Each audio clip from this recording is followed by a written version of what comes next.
वक्फ कानून के खिलाफ जल्द हो सुनवाई। सुप्रीम कोर्ट पहुंचे कपिल सिब्बल को सीजेआई ने याद दिलाया सिस्टम।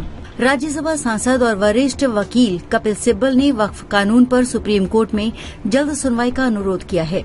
इसके बाद चीफ जस्टिस संजीव खन्ना ने कपिल सिब्बल और अन्य को आश्वासन दिया कि वो याचिकाओं को सूचीबद्ध करने पर निर्णय लेंगे।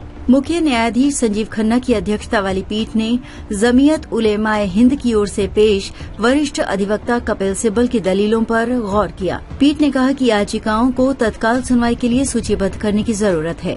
उन्होंने कहा कि कई अन्य याचिकाएं पहले ही दायर की जा चुकी हैं। राष्ट्रपति द्रौपदी मुर्मू ने शनिवार को वक्फ विधेयक 2025 को अपनी मंजूरी दे दी, जिसे पहले दोनों सदनों में गर्मागर्म बहस के बाद संसद द्वारा पारित किया गया था।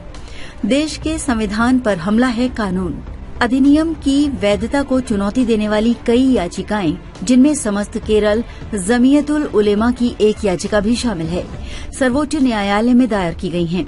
अपनी याचिका में जमीयत उलेमाए हिंद ने कहा है कि ये कानून देश के संविधान पर सीधा हमला है, जो न केवल अपने नागरिकों को समान अधिकार प्रदान करता है, बल्कि उन्हें पूर्ण धार्मिक स्वतंत्रता भी प्रदान करता है। याचिकाओं में वक्फ बोर्ड के सदस्यों में गैर मुस्लिमों को शामिल करने का भी विरोध किया गया है। माना जा रहा है कि सुप्रीम कोर्ट में होने वाली बहस में धार्मिक स्वतंत्रता का मौलिक अधिकार ही केंद्र में होगा और सुप्रीम कोर्ट जो व्यवस्था देगा वही लागू भी होगी। लेकिन कानून पर सरकार के तर्ज को देखा जाए तो उसके अनुसार ये कानून धार्मिक स्वतंत्रता के विरुद्ध नहीं है, बल्कि संपत्तियों के प्रबंधन से संबंधित है। क्यों लाया गया वक्फ संशोधन कानून?